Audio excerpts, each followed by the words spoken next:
इस पर हैरानी नहीं कि लोकसभा तय समय से 2 दिन पहले ही अनिश्चित काल के लिए स्थगित हो गई। विपक्ष के रवैये को देखते हुए ऐसा कुछ होने के आसार पहले ही उभर आए थे। आखिरकार जैसी आशंका थी वैसा ही हुआ। लोकसभा की तरह राज्यसभा भी समय से पहले अनिश्चित काल के लिए स्थगित कर दी गई। संसद के इस मानसून सत्र में राष्ट्रीय महत्व के विभिन्न मसलों पर चर्चा होने के साथ करीब 30 विधेयक पारित होने वाले थे, लेकिन ऐसा नहीं हो सका। दोनों ही सदनों में उम्मीद से कहीं कम काम हुआ।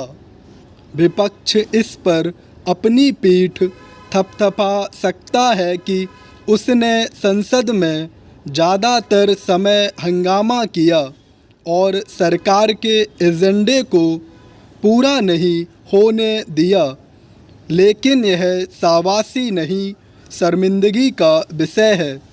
इसलिए और भी क्योंकि विपक्षी सांसदों ने संसद में जब तब ओछी हरकतें भी कीं।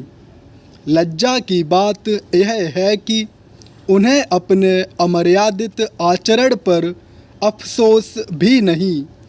कुछ सांसद तो ऐसे हैं जो अपनी ओछी हरकतों को जायज़ ठहरा रहे हैं।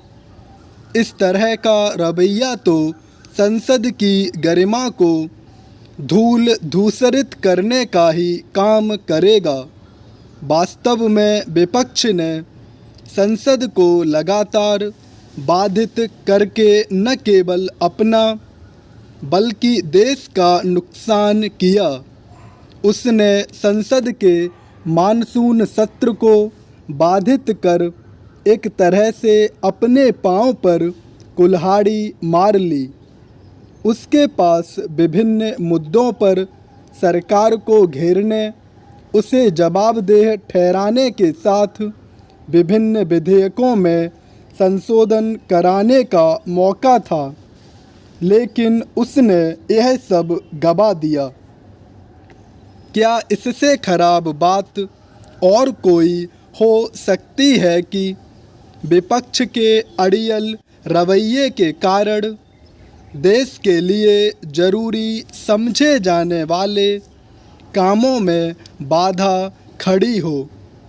आखिर विपक्षी दल किस मुंह से यह दावा कर सकते हैं कि वे जनता से जुड़े मुद्दों को लेकर जिम्मेदार हैं?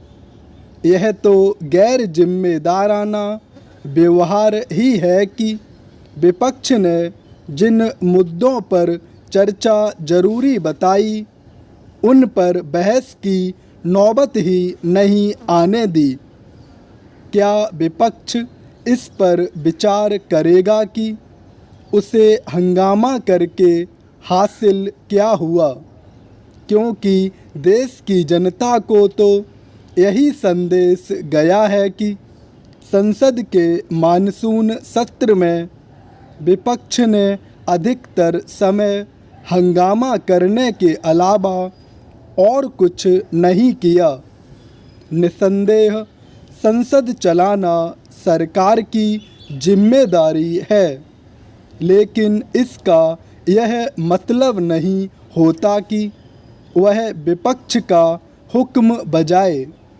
विपक्ष को सत्ता पक्ष के रवैये से असहमत होने का अधिकार है, लेकिन वह सरकार को अपने मन मुताबिक चलाने के लिए विवश नहीं कर सकता।